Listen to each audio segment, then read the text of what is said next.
জামালপুরে পারিবারিক কলহের জেরে ছেলের শ্বশুরবাড়ির স্বজনদের মারধরের শিকার হয়ে আব্দুল হাকিম নামে এক কৃষকের মর্মান্তিক মৃত্যু হয়েছে। বুধবার রাতে সদরের ঝাওলা গোপালপুরে নিহতের নিজ বাড়িতে এ ঘটনা ঘটে। এ ঘটনায় পুলিশ ৬ জনকে আটক করেছে। নিহতের স্বজনরা জানায়, পারিবারিকভাবে ৫ বছর আগে পাশের এলাকা নরুন্দি কচুনধরার আব্দুল কাদিরের মেয়ে কামরুন নাহারের সাথে বিয়ে হয় মোহাম্মদ শামীমের। বৃদ্ধ বাবার ভরণপোষণ নিয়ে স্বামী স্ত্রীর মাঝে কলহের জের সমাধানের জন্য বুধবার রাতে সালিশ বসেছিল নিহত আব্দুল হাকিমের বাড়িতে। এ সময় দুই পক্ষের কথা কাটাকাটির এক পর্যায়ে ছেলে শামীমের শ্বশুর সহ বাকিরা আব্দুল হাকিমকে মাটিতে ফেলে মারধর করে। পরে জামালপুর জেনারেল হাসপাতালে নেওয়া হলে কর্তব্যরত চিকিৎসক তাকে মৃত ঘোষণা করেন। জামালপুর সদর থানার ওসি মিজানুর রহমান জানান, খবর পেয়ে পুলিশ ৬ জনকে আটক এবং নিহতের মরদেহ উদ্ধার করে ময়নাতদন্তের জন্য মর্গে পাঠিয়েছে। এ ঘটনায় হত্যা মামলা দায়েরের প্রস্তুতি চলছে বলেও জানান তিনি। শামীম আর শামীমের বউ থেকে ঝগড়া, বুঝছেন, কাকারে টাকা দেয়, এই জন্য ঝগড়া, কাকারে টাকা দিতে দিব না, তার জন্য ঝগড়া করে ওরা পরে আসে পড়ছে বাড়ি, একটা মীমাংসা করে ও কাটসাট করে চলে যাবো। ও শামীমের ভাত খাবো না, শামীমের স্ত্রী, বুঝছেন।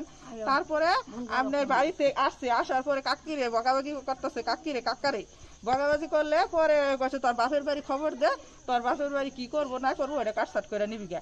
তারপরে কাকারে করছে, কাকা ঘরের মধ্যে কাকি ঘর, পরে শামীমের বউ এদিক দিয়ে আসতেছে, পরে শামীমের বউয়ে আপনার করছে ওই যে ওর শ্বশুর শাশুড়ি শালা আর শালি আর 2 জন লোক আছে, এই জন্য ওই বেড়া দুটো ওইখানে দাঁড়াই রয়েছে, দাঁড়াই এসে আগে মহিলাকে পাঠাইছে, মহিলারা উঠতে এখান থেকে ঝগড়া করে করে উঠতেছে, বুঝছে, বকাবাজি করতেছে, পরে যায় কাকার দাঁড়িয়ে ধরছে ওই মহিলা, দাঁড়িয়ে ধরার পরে ওই শামীমের শালা, শামীমের শাশুড়ি,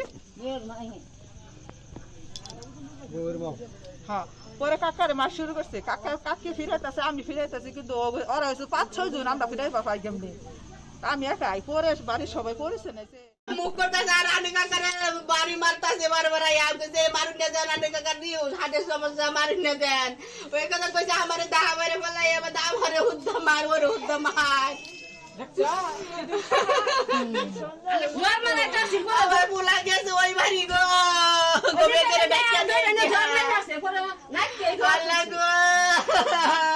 ওর হৌরি আর ওর হালাই মারছে আনে কাকারে গো, ওই ছোটাই এটা মার আমারে জানাবো তো বাড়ি দিতে কুতিরা নাকটি মেরে ফেলাই দিতে।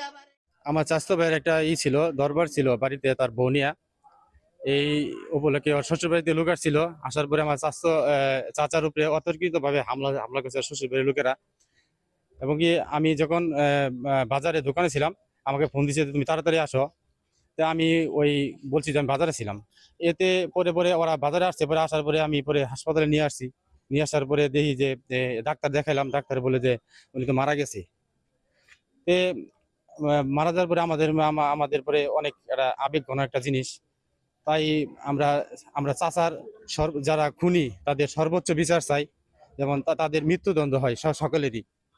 বাড়িতে লোক ছিল, বউয়ের সাথে ঝগড়া ছিল, এমনিকা গ্যাঞ্জাম হয়েছিল, পরে তারা আয়সা করেছে নিয়ে যাইব, আমি আশা করবো শালিশ ডাকবো, দরবার ছিল, পরে আর আসতে চাইছিল, আইসে, এটা তো জানি না আর গ্যাঞ্জাম করবো। পরে আমার আব্বু কইছে তুমি করো, তোমার জাড়া করে ডাক দাও।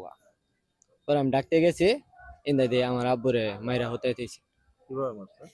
ওরা আমার মা ছিল আর আমার আব্বু ছিল, আমার শ্বশুর বাড়ির লোক ব্যক্তি মারামারি করছে, হ্যাঁ আমার বউ সহ মারছে, আমার বই আমার মধ্যে মারছে। এটার বিচার চাই, কঠিন একটা বিচার চাই।